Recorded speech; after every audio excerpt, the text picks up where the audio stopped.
Hello दोस्तों, कैसे हैं आप सभी लोग। आई होप अच्छे ही होंगे और अच्छे रहना भी मेरे भाई लोग सब। और आप लोग पहली बार इस चैनल पर आए हो तो चैनल को एक सब्सक्राइब कर देना। और वीडियो अच्छा लगा तो लाइक कर देना। और कमेंट सेक्शन आप लोगों के लिए ही है, तो आप लोग कमेंट कर कर अपना मन के बात ज़रूर बता देना, जिससे वजह से मैं जान सकूँ आप लोग क्या सोचते हो।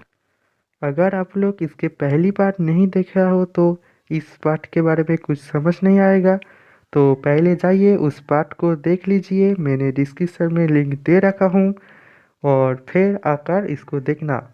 चलिए वीडियो को कंटिन्यू करता है छोटे से प्यारे से एक इंट्रो के साथ। Showers like a dog at the shrine of your life. I'll tell you my sins and you can sharpen your knife. Offer me that death instead of cook. मिस्सू फिर से एक बार पाको को कॉल करता है। पाको थोड़ी देर बाद कॉल को उठा लेता है। मिस्सू जब पहली बार पाको की आवाज़ सुनता है, मिस्सू तो बहुत ज़्यादा खुश हो जाता है। फिर मिस्सू पाको को बोलता है, पाको तुम पहले कॉल को क्यों नहीं उठाया, मैं कितना परेशान हो गया था तुम्हारे लिए। पाको मिस्सू की आवाज़ सुनकर बहुत खुश हो जाता है और पाको जल्दी से अपना पार्मा सेट पहन कर निकल जाता है मिस्सू के तरफ। पाको आ जाता है मिस्सू के घर पर और पाको मिस्सू को गला लगा लेता है और मिस्सू भी पाको को गले लगा लेता है। मिस्सू पाको को फिर सारे बात बताता है कि कैसे ये सब कुछ हुआ, कैसे आधा इंसान डेमन में कन्वर्ट हो गया और सब कुछ बताता है। ऐसे ही दिन निकल जा रहा होता है।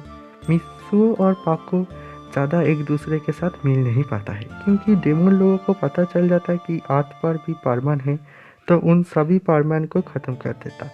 इस वजह से मिस्सू और पाको अपना बैच पर ही बात करता था एक दूसरे के साथ, लेकिन कभी मिल नहीं पाता था एक दूसरे के साथ। और उन लोग ऐसे ही बात कर रहा था, पायान बूबी भी ऐसे ही बात करते था, लेकिन मिल नहीं पाता था। लेकिन मिस्सू पायान बूबी तो एक दूसरे के साथ मिलता था, क्योंकि उन लोगों को चेहरा मिस्सू को मालूम था। इसलिए मिस्सू स्कूल जाता था और स्कूल से सीधा घर आकर पाको के बारे में सोचता ही रहता था। हर दिन का काम उसका यही था। असल में अर्थ पर डेमन आर्मी का ही हुकूमत चलता था, लेकिन जो आधा इंसान था उन लोग नॉर्मल की लाइफ बिता रहा था। डेमन किंग तो वहाँ की किंग था, लेकिन वो लोग इंसान की जो हर दिन का काम रहता है उनमें उन लोग कोई बाधा नहीं डालता था।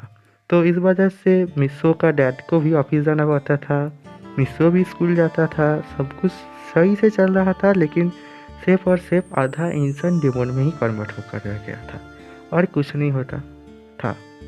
तो बहुत ज़्यादा उदास था, क्योंकि वो पाको के साथ मिल नहीं पाता था। और दूसरी तरफ सुमिरे भी बहुत ज़्यादा उदास था। सुमिरे तो मिस्सो के बिना जी ही नहीं पा रहा था। तो सुमिरे डिसीजन लेता है कि सुमिरे मिस्सो का स्कूल पर एडमिशन ले लेगा, और सुमिरे अब मिस्सो के स्कूल पर एडमिशन ले लेता है। और सुमिरे और मिस्सो कुछ ही दिन में बहुत अच्छा दोस्त बन जाता है। सुमिरे एक दिन मिस्सो को प्रपोज करता है, लेकिन मिस्सो सुमिरे के प्रपोज को रिजेक्ट कर देता है। मिस्सो बोलता है, मैं किसी और को बहुत प्यार करती हूँ, मैं आपको प्यार नहीं कर सकता हूँ, आप मुझे माफ़ करना, मैं आपको एक सच्चा दोस्त मतलब अच्छा दोस्त ही मानता हूँ और कुछ नहीं। सुमिरे गुस्से के साथ मिस्सो को बोलता है, किससे प्यार करती हो तुम। मिस्सो बोलता है, पाको, पाको को मैं प्यार करती हूँ, पाको जैसा भी हो, लेकिन मैं उसको बहुत ज़्यादा प्यार करती हूँ। आई लव यू पाको, आई लव यू रियली पाको, मैं पाको के बिना नहीं रह सकता हूँ।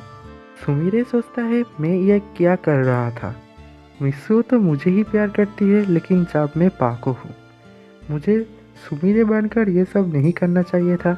मैं भी ना कितना बुद्धू हूँ, शायद मैं खुद से ही जलता हूँ। कुछ दिन बाद सुमिरे और मिस्सू एक अच्छा और भी ज़्यादा अच्छा दोस्त बन चुका था। मिस्सू पाको के बारे में सारे बात बता दिया था सुमिरे को, लेकिन ये नहीं बताया था कि मिस्सू ही परमानेंट नंबर 1 है। सुमिरे देखता है मिस्सू बहुत दुखी है, क्योंकि मिस्सू पाको को पहचानता नहीं है, क्योंकि मिस्सू चाहता था वो पाको के पास जाकर पाको के साथ ही रहे। पाको को बहुत ज़्यादा प्यार जो करता था। लेकिन दूसरी तरफ सुमिरे तो मिसो से भी ज़्यादा दुखी था, क्योंकि सुमिरे को पता थी मिसो ही परमानेंट नंबर 1 है। उसके साथ वो रोज़ स्कूल पर मिलता था, लेकिन उसको ये बात नहीं बता सकता था कि वो ही पाको है। ऐसे ही और भी 2 साल निकल जाता है। पाको और मिसो बहुत कम ही एक दूसरे के साथ मिल पाता था, लेकिन उन दोनों का प्यार नहीं कमा था। उन लोग अभी भी बैच पर एक दूसरे के साथ फ़ोन करता था और बातें करता था। इन शाम के टाइम पर मिसो और पाको एक लेक के किनारे पर बैठा था और बैठकर बहुत सारी बात कर रहा था। पाको अपना फेस पर एक कपड़े ढक कर रखा था और एक दूसरे के साथ प्यार भरी बात कर रहा था। पाको अपना सिर मिसो के कंधे के ऊपर रखा था और मिसो अपना सिर पाको की सिर के ऊपर रखा था। ऐसे ही वो लोग बहुत ज़्यादा प्यारी प्यारी बात कर रहा था और उन लोग को शाम के टाइम और भी ज़्यादा प्यारा दिखा रहा था। लेकिन अचानक लेक के साइड एक पोर्टल खुलता है और उस पोर्टल से बाहर आता है डोरेमोन और नोबिता। उन दोनों टाइम पर पीछे आए थे ये जानने के लिए कि सुमिरे बचपन में कैसा था और सुमिरे का लाइफस्टाइल देखने के लिए, क्योंकि नोबिता आज के दिन ही उसके टाइम पर सुमिरे के साथ बात कर रहा था और सुमिरे जो था वो उसके गला पर जो लॉकेट था उसके अंदर जो मिसो का छवि था वो भी नोबिता को दिखाया था। तो नोबिता इस वजह से बहुत ही ज़्यादा नोबिता जो था वो उतावला हो गया था उस लड़के के बारे में जानने के लिए। और नोबिता और डोरेमोन इस वजह से टाइम पर पीछे आया था। नोबिता और डोरेमोन वहाँ पर आते ही चौंक जाता है, क्योंकि बहुत कुछ बदला बदला सा था, मतलब कुछ अजीब तरफ के था, क्योंकि सब वहाँ पर तो डेमन की साम्राज्य था इस वजह से, और बहुत सारे घर पड़ा था, टूट चुका था, क्योंकि वहाँ का जो आधा इंसान था वो तो डेमन में कन्वर्ट हो चुका था। नोबिता और डोरेमोन घूमते घूमते बहुत दूर घूम लेता है और फिर आता है उस लेक के साइड पर। नोबिता और डोरेमोन बहुत कम लोग आदमी को ही देखता है, जैसे वो लोग किसी को देख ही नहीं पाता है, क्योंकि वहाँ पर तो आधे इंसान है ही नहीं। इस वजह से नोबिता देखते हैं एक लड़का और एक लड़की जो था उस चेयर पर बैठकर कुछ बात कर रहा था एक दूसरे के साथ, और उन दोनों बड़े ही प्यारी लग रहा था। नोबिता तब अपना मन में सोचता है कि वो लड़का होगा नोबिता खुद और वो लड़की होगा सुजुका, और उन लोग ऐसे ही प्यार भरी बात कर रहा होगा, और वो बहुत ज़्यादा खुश हो जाता है ये बात सोचकर, और बहुत ज़्यादा शर्मा भी जाता है। डोरेमोन नोबिता को बोलता है, नोबिता उल्टा सीधा सोचना बंद करो और चलो हम लोग उस लोगों के पास जाता है। नोबिता और डोरेमोन यहाँ पर आकर फर्स्ट टाइम इंसान देखता है इतना अच्छे की तरफ से, क्योंकि आधा इंसान तो डेमन में कन्वर्ट हो गया था। उसके वजह से पूरे अर्थ पर कुछ सुनसान की टाइप का हो गया था।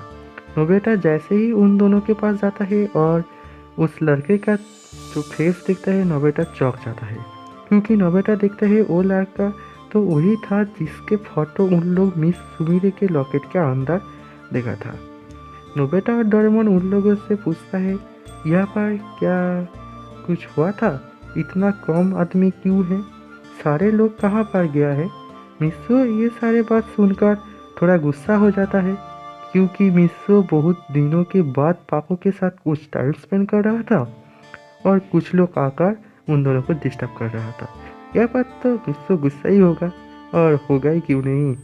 नोबिता मिसो को बोलता है आपको हम पहले भी देखा है, और नोबिता सोच रहा था मैं इस लड़के को बताऊँ कैसे कि हम उसको कहाँ पर देखा था। तभी नोबिता देखता है कि उस लड़के के गला पर सेम टू सेम लॉकेट है जैसा मिस सुमिरे के गला पर था। तो नोबिता बोलता है बिल्कुल आपके लॉकेट की तरह ही था वो लॉकेट, और वो लॉकेट पहना था मिसू। और ऐसे ही नोबिता पूरी बात बोलता है, उससे पहले ही पाको नोबिता को रोक लेता है और नोबिता को साइड पर ले जाता है और बोलता है मुझे नहीं पता तुम कैसे ये सारे बात जानते हो, पाको अपना मुंह से कपड़ा हटा देता है और बोलता है मैं ही सुमेरे हूँ, ये बात उसको पता नहीं और प्लीज़ तुम लोग उसको बताना मत। डोरेमोन और नोबिता मान जाता है। मित्सुओ को बोलता है, मित्सुओ जो था वो उन दोनों सभी के पास आकर बोलता है पाको तुम इन दोनों को पहचानते हो, तुम्हारे दोस्त है क्या? पाको बोलता है "वो नहीं, बस ऐसे ही कुछ कुछ नहीं"।